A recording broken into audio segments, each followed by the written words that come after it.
আসসালামু আলাইকুম ওয়া রাহমাতুল্লাহি ওয়া বারাকাতুহু। আলহামদুলিল্লাহি ওয়াহদাহু ওয়াস সালাতু ওয়াস সালামু আলা মান লা নাবিয়্যা বা'দাহু, আম্মা বা'দ। সুপ্রিয় দর্শক শ্রোতা ভাই বোনেরা, আজ আমরা এমন একটি জিকির, এমন একটি দোয়ার কথা বলবো যে জিকির এবং দোয়া জানে না এমন কোন মুসলিম পৃথিবীতে পাওয়া কঠিন। বলতে গেলে আমরা সকলেই এই দোয়া, এই জিকিরটি জানি, এই বাক্যটি মুখস্থ আমাদের আছে, কিন্তু এই বাক্যের যে ওজন, এই বাক্যের যে ওয়েট, এই বাক্যের যে গুরুত্ব, সেটা আমরা হয়তো অনেকেই উপলব্ধি করতে পারি না। মুস্তাদরাক হাকিমে আবু সাঈদ খুদরি রাদিয়াল্লাহু তাআলা আনহু থেকে বিশুদ্ধ সূত্রে বর্ণিত এক হাদিসে নবী করিম সাল্লাল্লাহু আলাইহি সাল্লাম ইরশাদ করেছেন, একবার আল্লাহর নবী মুসা আলাইহিস সালাতু ওয়াস সালাম আল্লাহর কাছে দরখাস্ত করলেন, আল্লাহর কাছে আবেদন পেশ করলেন। তিনি আল্লাহর সঙ্গে সরাসরি কথোপকথন করতেন, সেজন্য কালিমুল্লাহ বলা হয় তাকে।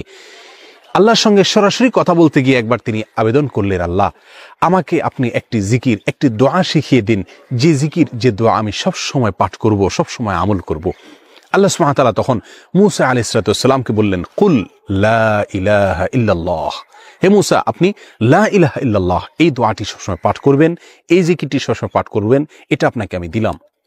মূসা আলাইহিস সালাতু ওয়াস সালাম কিছুটা আশ্চর্যান্বিত হয়ে আল্লাহ সুবহানাহু ওয়া তাআলাকে বললেন, আল্লাহ লা ইলাহা ইল্লাল্লাহ এটা তো এমন একটি বাক্য, এমন একটি জিকির, এমন একটি দোয়া যেটা সকলেই বলে, সব মানুষই বলে।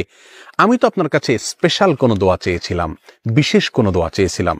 আল্লাহ সুবহানাহু ওয়া তাআলা তখন মূসা আলাইহিস সালাতু ওয়াস সালামকে বললেন, হে মূসা, যদি সপ্ত আসমান, সপ্ত জমিন এবং এই দুইয়ের মধ্যে যা কিছু আছে সব কিছুকে, আল্লাহর অস্তিত্ব ছাড়া বাকি সব কিছুকে যদি একটি পাল্লায় রাখা হয়, একটি হাতে রাখা হয়, আর লা ইলাহা ইল্লাল্লাহ এই বাক্যকে যদি অপর হাতে, অপর পাল্লায় রাখা হয়, তাহলে লা ইলাহা ইল্লাল্লাহর পাল্লা ভারী হবে।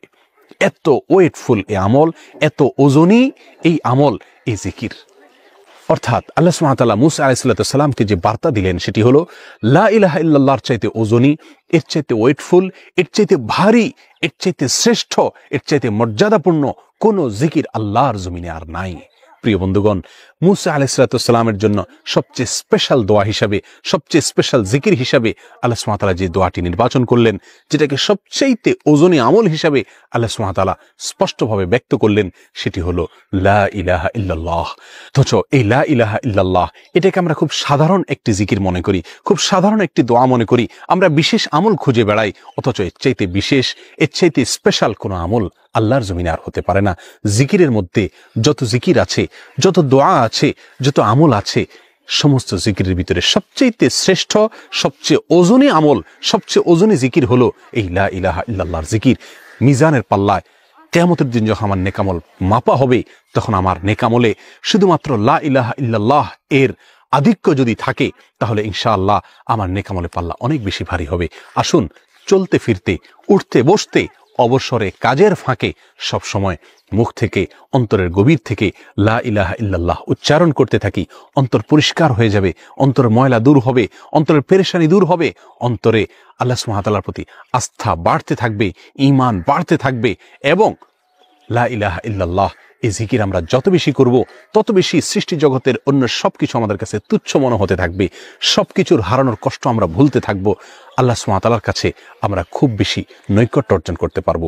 আসুন বলতে থাকি, বেশি থেকে বেশি অন্তরস্থল থেকে ঈমানের সঙ্গে লা ইলাহা ইল্লাল্লাহ।